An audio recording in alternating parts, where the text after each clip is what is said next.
Have you ever really thought about what happens when you're put under for surgery?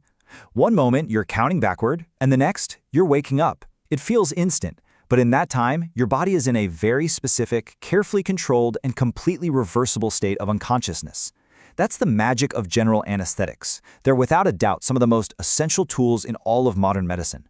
But how do they actually work? How do these drugs so precisely turn off our consciousness, our memory, and our ability to feel pain? Well, let's break it down.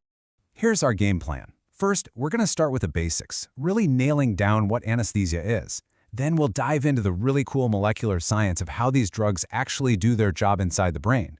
After that, we'll take a deep dive into the two main types of anesthetics you'll encounter, the ones given by IV and the ones you breathe in. And finally, we'll see how it all comes together in the real world of clinical practice. Okay, first things first. Before we can get into the nitty-gritty pharmacology, we need to build a solid foundation. So, what are we really talking about when we say anesthesia? And what are its key parts? At its absolute core, the word anesthesia just means a loss of sensation. But, of course, there are different ways to get there. What we usually think of for big operations is general anesthesia. That's a reversible loss of consciousness for the whole body. Then there's sedation, which is a bit lighter, just a decreased level of consciousness. You might have that for something like a colonoscopy. Regional anesthesia targets a whole region of the body, like an epidural that numbs the lower half. And finally, local anesthesia is for a tiny specific area, like a dentist numbing one tooth before a filling. You see, the state of general anesthesia isn't just one single thing. It's a carefully crafted cocktail of different effects. The most obvious one is analgesia. That's the absence of pain. Then we need amnesia, the loss of memory. This can be anterograde, where you can't form new memories, or retrograde, where you lose memories from just before the event. Next up is paralysis, or the loss of muscle function, which is absolutely critical to keep a patient perfectly still for the surgeon. We also want anxiolysis, a reduction in anxiety. And of course, there's sedation, that decreased level of consciousness we talked about, leading to the ultimate goal, full unconsciousness, the total loss of awareness. So now that we know what we're trying to achieve, we get to the big question. How do these drugs actually pull it off at a molecular level? This is where the science gets really fascinating. Okay, one of the first clues we ever got came over 100 years ago, and it's called the Meyer-Overton correlation. And it's actually pretty straightforward. An anesthetic's potency is directly tied to how well it dissolves in lipids, fatty stuff, like the membranes of our cells. We have a couple of ways to measure this.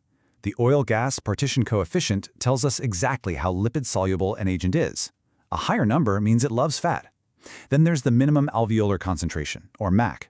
For inhaled agents, this is the concentration in the lungs needed to stop 50% of patients from moving when a surgeon makes an incision.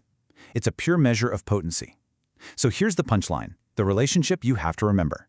The more lipid-soluble an anesthetic is, the lower its MAC value will be. That means it's more potent. You need less of it to get the job done.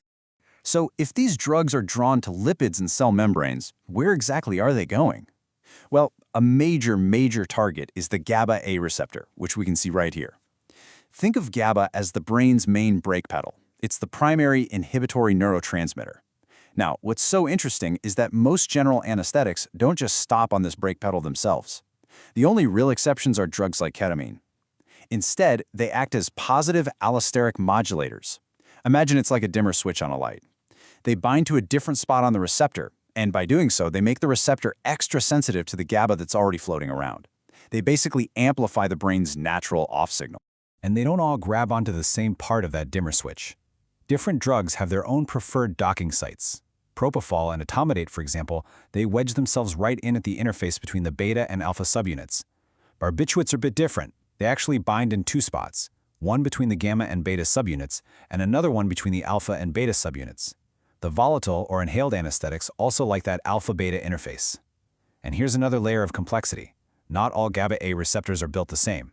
Depending on their subunit makeup and where they are, either right at the synapse or floating outside it, they behave differently. It seems that anesthetics have a particularly strong effect on these extrasynaptic receptors. But here's the thing. Creating a state of anesthesia isn't just about cranking up the off signals. It's also about turning down the on signals. And that brings us to a totally different target, the NMDA receptor. This is one of the brain's main excitatory channels. It's the gas pedal. So instead of boosting inhibition, some anesthetics work by directly blocking this excitatory channel. It's like turning down the volume on all the brain's chatter, reducing overall brain activity from the opposite direction. So beyond those two big players, GABA and NMDA, there are a couple of other important mechanisms. First, we have these things called two-pore domain potassium channels. Volatile gaseous anesthetics turn these channels on. This allows positive potassium ions to leak out of the neuron, which makes the cell more negative inside and therefore harder to excite. It's another way of quieting things down. Interestingly, IV agents don't seem to touch these. Now, let's look closer at those NMDA blockers. They don't all work the same way. Nitrous oxide is a pretty strong direct antagonist. Xenon is a bit more clever. It competes with glycine, which is a coagonist the receptor needs to open properly. And then there's ketamine, which is the most direct of all. It literally acts like a plug in a drain, lodging itself right inside the channel's pore and physically blocking anything from getting through. Okay, so all these different drugs and mechanisms get delivered in one of two main ways. On one side, we have the inhalation agents, like nitrous oxide or isoflurane. You breathe them in, so it takes a few minutes for them to take effect. And because you just breathe them out to get rid of them, elimination is also really fast. A little quirk with these is that you can sometimes get a brief stage of excitement on the way down. Then on the other side, we have the intravenous agents, like propofol or thiopental. These go straight into the blood, so the onset is incredibly fast. We're talking about 20 seconds. But because the body has to metabolize and process them to get rid of them, elimination is a bit slower, and you typically don't see that excitement stage at all. All right, let's start our deep dive with that intravenous group. We're going to get into the specific properties, uses, and some really important warnings for the major IV anesthetics used today. First up is a classic, thiopental. This is an ultra-short-acting barbiturate. It is unbelievably fast, inducing anesthesia in a single arm-to-brain circulation time. That's about 20 seconds. Now, its effect only lasts for about 5 to 10 minutes, but here's the catch. It's not because it's being broken down quickly, it's because the drug rapidly redistributes from the high blood flow brain into other tissues like muscle and then fat. It's not a great painkiller, and it causes pretty significant depression of your breathing. But the biggest warning, the thing you have to know about thiopental, is that it's extremely alkaline. If the IV misses and it leaks outside the vein, it can cause severe tissue death or necrosis. Even worse, if it's accidentally injected into an artery, it can cause a vascular spasm so bad it leads to gangrene. Really nasty stuff if it goes wrong. Now the agent that is pretty much taken over as the new standard is propofol. You might have heard it called the milk of amnesia because of its white, milky appearance. It's formulated as an oil in water emulsion, which can sting a bit on injection. To get around that, they developed a water-soluble prodrug called fospropofol. The reason it's so popular is its amazing profile. Induction is almost as fast as thiopental, around 30 seconds, but the recovery is much quicker and cleaner, with way less of a hangover effect. This makes it perfect for day case surgery. But it's not without its downsides. It causes significant cardiovascular depression, meaning low blood pressure and a slow heart rate, and it also depresses breathing. And there's a very rare but very serious condition called propofol infusion syndrome, which can happen with prolonged high-dose infusions. Let's compare two other important agents. On one hand, we have midazolam. It's a benzodiazepine, so its onset is a bit slower. It's fantastic for providing sedation and amnesia, and it's gentler on the heart and lungs. A huge plus is that its effects are completely reversible with an antidote called flumazenil. On the other hand, you have etomidate. It's a non-barbiturate hypnotic, it's ultra-short-acting, and it has a fantastic cardiovascular profile, very stable. This makes it great for patients who are critically ill. But it comes with a list of trade-offs. It often causes involuntary muscle twitches, nausea is common, and it temporarily suppresses the adrenal glands. Also, it provides zero pain relief. Now for something completely different. Ketamine. As we talked about, it works by blocking the NMDA receptor channel. This creates a very unique state called dissociative anesthesia. Patients might look like they're awake, their eyes can be open, but they are totally unconscious, amnesic, and completely insensitive to pain. In fact, it's a powerful analgesic. Here's what makes it so different. It actually stimulates the cardiovascular system, increasing blood pressure and heart rate, all while leaving the patient's breathing alone. This makes it incredibly valuable in trauma and emergency settings. The main drawbacks are that it can raise the pressure inside the skull, and as patients wake up, they can experience some pretty unsettling hallucinations and delirium. All right, that covers the intravenous agents. Let's switch gears now and move on to the second major class, the anesthetics that are delivered as a gas that you breathe in. We'll look at what governs how they work, a major risk you have to know about, and the key players in this category.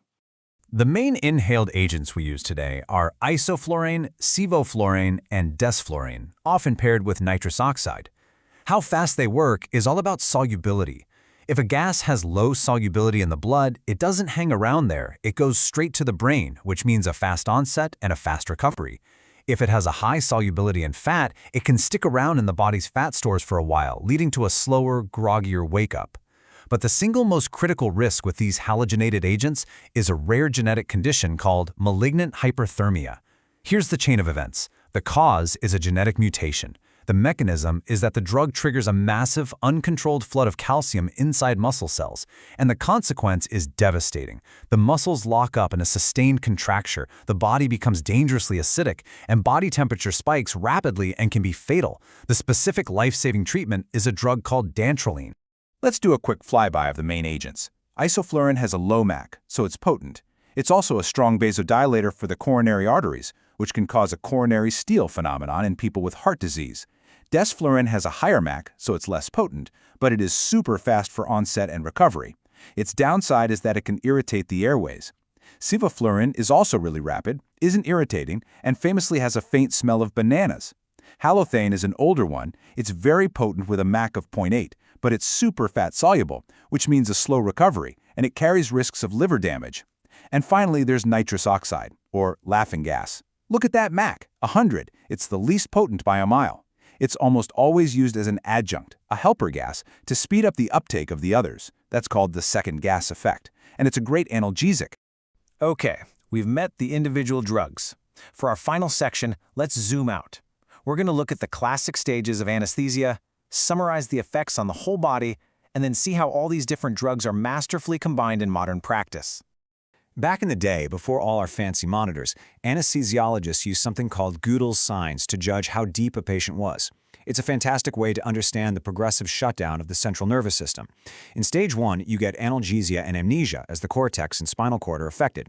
Stage 2 is the tricky one, the excitement phase. As control from the higher brain centers is lost, you can see irregular breathing and sympathetic activation. Stage 3 is the target, what we call surgical anesthesia. Here, breathing becomes regular, reflexes are gone, and the midbrain and spinal cord are fully suppressed. Stage 4 is the red zone, medullary paralysis. This is where the medulla, which controls basic life functions like breathing and circulation, starts to shut down.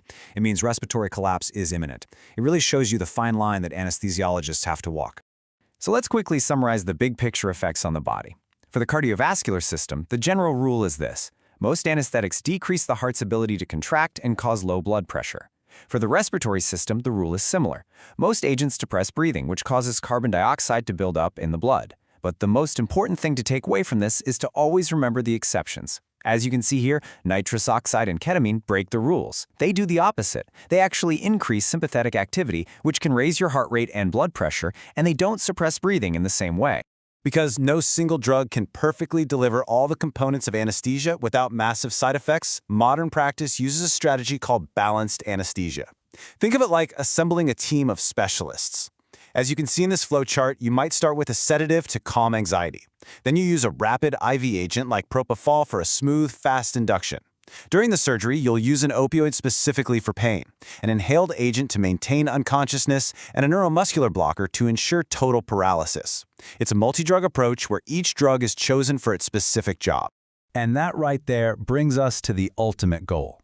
By using small amounts of several different drugs, each an expert in its own field, you get much faster induction and recovery. You avoid those long, groggy periods of semi-consciousness. You get excellent pain relief and fantastic muscle relaxation. And most importantly, you do it all with far less of the dangerous cardiovascular and respiratory depression you'd get from using a huge dose of any single agent. It's a brilliant example of how a deep understanding of pharmacology makes modern surgery incredibly safe.